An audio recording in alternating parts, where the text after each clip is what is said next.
Story number 1. It was supposed to be a normal night. My buddy Greg and I had plans to meet up at his place, grab some pizza, and play video games like we always did. We'd been best friends since middle school, and Greg's house was practically my second home. I knew his mom, Deborah, really well. She was the type of mom who was more like a friend, always cracking jokes, throwing jabs at us, and never treating us like kids, even when we were. Greg's dad had left years ago, and it was just the two of them in that big house. I guess she was lonely, but I didn't think much about it. To me, Deborah was just Greg's mom, the cool lady who'd let us get away with murder as long as we didn't burn the house down. That night, though, Greg texted last minute to say he had to work late and told me to just head over anyway. He promised he'd be home within an hour, and since I lived nearby, I figured I'd just hang out until he got back. So I did what I always did. Went over, knocked once, and let myself in. Deborah was sitting on the couch, her feet up on the coffee table, watching some cheesy reality TV show. "Oh, hey there, stranger," she said, giving me a smile. "Greg running late?" "Yeah, said he'd be back soon," I replied, tossing my jacket over the back of the chair. "Mind if I wait here?" "Of course not. You want a drink or something?" Now, this wasn't weird. Deborah had offered me drinks before, but tonight felt different. Maybe it was the way she was sitting, her body language a little more relaxed, or maybe it was me just overthinking things. I figured I was imagining it, so I just shrugged and said, "Sure, whatever you're having." She got up, went to the kitchen, and came back with 2 glasses of wine. That should have been my first red flag. Deborah never drank with us. She usually stuck to soda or water. But again, I didn't think much of it. It was just wine, right? We sat there, watching TV, making fun of the contestants and laughing like we always did. She had this sarcastic sense of humor that was contagious. But as the show went on and we finished the first glass, she poured another and then another. Soon, the conversation started drifting from lighthearted jokes to something more personal. "You know," she said, swirling the wine in her glass, "it's been a long time since I've had a night like this, just relaxing." I nodded, not really sure what she meant. "Yeah, it's nice to unwind." She looked at me then, really looked at me, with this intensity that caught me off guard. "You've grown up a lot. I mean, I remember when you and Greg were just little boys, and now you're a man." I laughed it off, feeling a bit awkward. "Yeah, I guess time flies." There was a long pause. The show was still playing in the background, but the mood had shifted. I could feel it, even if I didn't know exactly what was happening. Deborah set her glass down and moved a little closer on the couch. Her hand rested on my knee, and I froze. "You ever think about what it's like to be lonely?" she asked, her voice soft, almost vulnerable. "I mean, really lonely?" I didn't know how to answer that. My heart was racing, and my brain was screaming at me to get up, to leave, but my body wouldn't move. It was like I was stuck in this surreal moment, completely unprepared for what was happening. "I mean, I'm not that old," she continued, her hand still on my knee, her fingers tracing small circles. "But when you're single for as long as I've been, you start to miss certain things." I swallowed hard, trying to find my voice.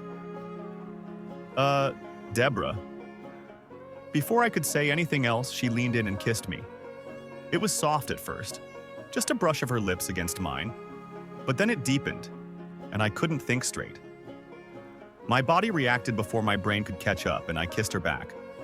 The next few minutes were a blur. We moved from the couch to her bedroom, the door shutting behind us. Every alarm bell in my head was going off, but it was like I couldn't stop myself. It was wrong. I knew it was wrong. But the more I tried to resist, the more I gave in. Maybe it was the wine. Maybe it was the fact that Greg wasn't there, or maybe it was just my own stupidity. Whatever it was, I crossed a line that night I could never uncross. When it was over, we lay there in silence, the weight of what had just happened sinking in. I couldn't look at her. I felt sick, ashamed, confused. My best friend's mom. How could I have let this happen? "I should go," I mumbled, pulling on my clothes in a daze. She didn't stop me. She didn't say a word. I walked out of that house in a fog, the gravity of what I'd just done hitting me like a ton of bricks. Greg was my best friend. How was I ever going to face him again? The next morning, I woke up with a pounding headache, but it wasn't the hangover that hurt the most. It was the guilt. I spent the whole day avoiding my phone, terrified that Greg would call or text. But when he finally did, it wasn't what I expected. "Hey man, sorry about last night," his text read. "I didn't get off work until way later. We still on for tonight?" I stared at the message, my heart in my throat. How was I supposed to hang out with him, knowing what I'd done? How was I supposed to sit there, play video games, and pretend like everything was fine? But I couldn't avoid him forever. That evening, I went over to Greg's place like nothing had happened. I told myself it was a one-time mistake, that I could bury it and move on. When I walked in, Deborah was in the kitchen, acting like everything was completely normal. She smiled at me, a secret hidden behind her eyes, but she didn't say anything. We sat on the couch, me and Greg, controllers in hand, playing our usual rounds of Call of Duty. I tried to focus on the game, but my mind was elsewhere, replaying the night before on a loop. Every time Deborah walked by, I could feel my heart hammering in my chest, terrified she'd say something, or worse, give me a look that Greg might notice. But she didn't.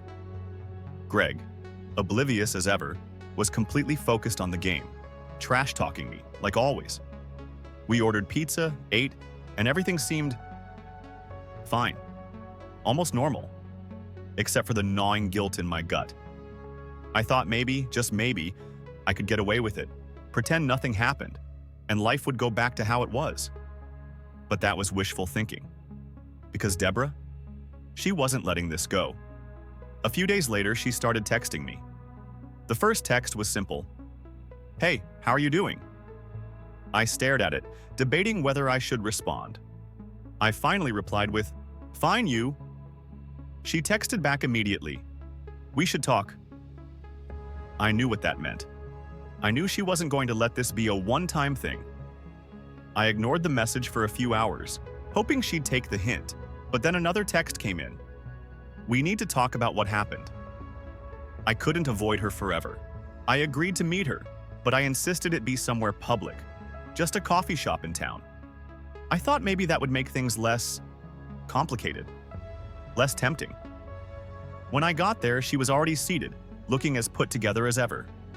We exchanged awkward hellos, and after some small talk, she finally cut to the chase. "I can't stop thinking about what happened," she said, looking me dead in the eye. I shifted uncomfortably. "Yeah, look, it was a mistake. It can't happen again." She didn't seem fazed by that.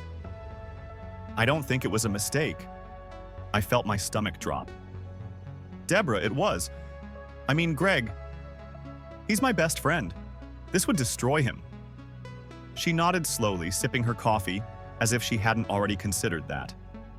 "I know, but I can't help how I feel." I couldn't believe what I was hearing. "It was one night," I said, my voice more pleading than I intended. "We were both drunk. It wasn't real." But Deborah didn't seem to be on the same page. She reached across the table, grabbing my hand. "I know you felt it too." I pulled my hand back like I'd touched fire. "Deborah, this can't happen." She stared at me for a long moment, and then, to my surprise, she smiled. It wasn't a friendly smile. It was the kind of smile that sent a chill down my spine. "If you say so," she said, standing up and grabbing her purse. "But just remember, you're the one who started it." I sat there, stunned, as she walked out of the coffee shop like nothing had happened. My heart was pounding. What did she mean by that? I hadn't started anything. She kissed me first. She invited me into her bedroom. I was just along for the ride, right? But the way she said it, so calm and certain, made me second-guess everything. I couldn't shake the feeling that things were about to get a whole lot worse. And they did. A week later, Greg confronted me out of the blue. He didn't beat around the bush. "Are you messing around with my mom?" he asked, his voice low and dangerous. I froze, every part of me screaming to lie, to deny it, to say something, anything, that would save what was left of our friendship. But I couldn't. He knew, and I had no way out. Story number 2. I never saw it coming. Not from her. It was my friend Ryan's birthday party, one of those small get-togethers with just a few of us hanging out at his house. We had all been friends since high school, but now that we were in our late 20s, these types of gatherings were fewer and further between. Everyone was either busy with work or in relationships or just doing adult stuff.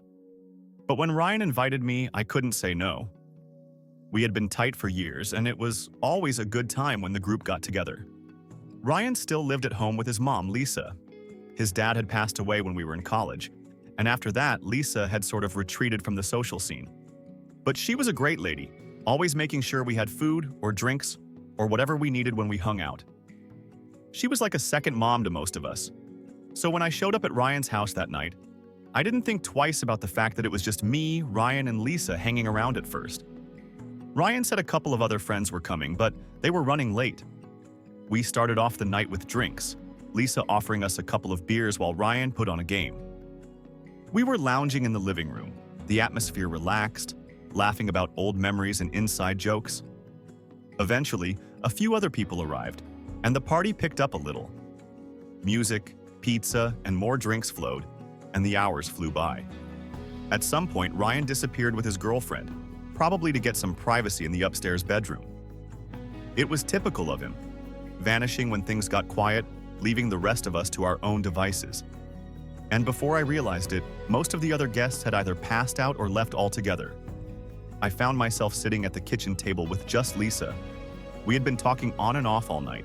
Nothing serious, just casual conversation. But the drinks were hitting harder than I expected, and I felt this strange tension building between us. It didn't make sense. This was Lisa, Ryan's mom. She wasn't just some random woman I could flirt with, except she wasn't exactly acting like Ryan's mom that night. "You've grown up so much," she said, taking a slow sip from her wine glass. She was sitting across from me, her gaze lingering on me a little longer than it should have. I tried to laugh it off, but the comment left me feeling unsettled. "I guess we all have," I said, glancing at the clock. It was past 1 a.m. How had the night slipped by so fast?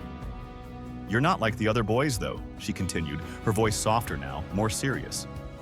"You're different. You've always been so kind, so thoughtful." I shifted in my chair, not sure where this was going. "Thanks, Lisa. You've always been great to all of us. You didn't have to take care of us all these years, but you did." She smiled at me, and for the first time, I noticed just how pretty she was. Lisa had always been attractive, in that graceful, mature way. But tonight, it felt different. Her blonde hair was falling loose around her shoulders, and she was wearing this low-cut dress that I had barely noticed before. Was she always this confident, or was it the wine talking? "Sometimes I wonder if I'm a little too lonely," she said, her voice dropping as she looked into her wine. "It's hard, you know, being here without anyone. Ryan's grown up, doing his own thing. I'm just here." I didn't know what to say. I should have said something reassuring, something neutral. But instead, I found myself leaning in, listening closely, my eyes tracing the curve of her neck, the way she bit her lip as she spoke. "I know it's hard," I finally managed to say. "You've been through a lot, but you're not alone. You've got us." She smiled again, but this time it was different. This smile wasn't the warm, motherly smile I was used to. It was something else. "That's sweet of you. But it's not the same, is it?" The air between us felt heavy. I couldn't think straight. Was she flirting with me? Was I imagining it? I should have gotten up and left right then, but I didn't. I just sat there, staring at her, feeling this magnetic pull between us. Then she leaned forward, her hand reaching across the table to rest on mine. Her touch was soft, but electric, sending a shock through my body. "You've always been so good to me," she whispered. Before I could respond, she stood up, walked around the table, and leaned down, her face just inches from mine. Her perfume was intoxicating, mixing with the wine on her breath. My heart was pounding in my chest. "Lisa, I started, but before I could finish, her lips were on mine. The kiss was soft at first, just a gentle press of lips. But then it deepened, and I was lost. I kissed her back. I knew I shouldn't have, but I did. We stumbled toward the couch, knocking over an empty beer bottle as we went. Everything felt like it was moving in fast forward. 1 minute, We were kissing, and the next, clothes were hitting the floor. I wasn't thinking straight. I wasn't thinking at all. The next thing I knew, we were tangled up together on the couch, and I was doing the one thing I had never imagined myself doing, hooking up with my best friend's mom. When it was over, we just lay there, breathing heavily, the weight of what had just happened slowly sinking in. I couldn't believe it. I had crossed a line I could never uncross. I should go, I mumbled, sitting up and reaching for my clothes. But as I fumbled to get dressed, I heard footsteps coming down the stairs. I froze. Ryan. I barely managed to get my shirt on before he walked into the living room, rubbing his eyes. He stopped dead in his tracks when he saw us. I don't know what gave it away, the scattered clothes, the look on my face, or the way Lisa was awkwardly sitting there trying to cover herself with a throw blanket. But he knew. "What the hell?" he whispered, his voice shaking with disbelief. "Are you serious?" "Ryan, it's not," I started to say, but the words caught in my throat. What was I supposed to say? That it was a mistake? That I hadn't meant for it to happen? None of that would make a difference. He had caught me, and there was no going back. He didn't wait for an explanation. His face twisted with anger, and before I knew it, he had me pinned against the wall, his fist clenched, ready to swing. "You're my best friend," he shouted. "How could you do this?" I didn't fight back. I couldn't. I just stood there, waiting for the punch that I knew I deserved. But it never came. He let go of me, his face pale with shock and rage. "Get out," he growled, his voice low and dangerous. "Get the hell out of my house." I didn't need to be told twice. I grabbed my jacket and bolted for the door, my heart pounding in my chest. As I drove home, the weight of what I had just done settled over me like a heavy fog. I had ruined everything.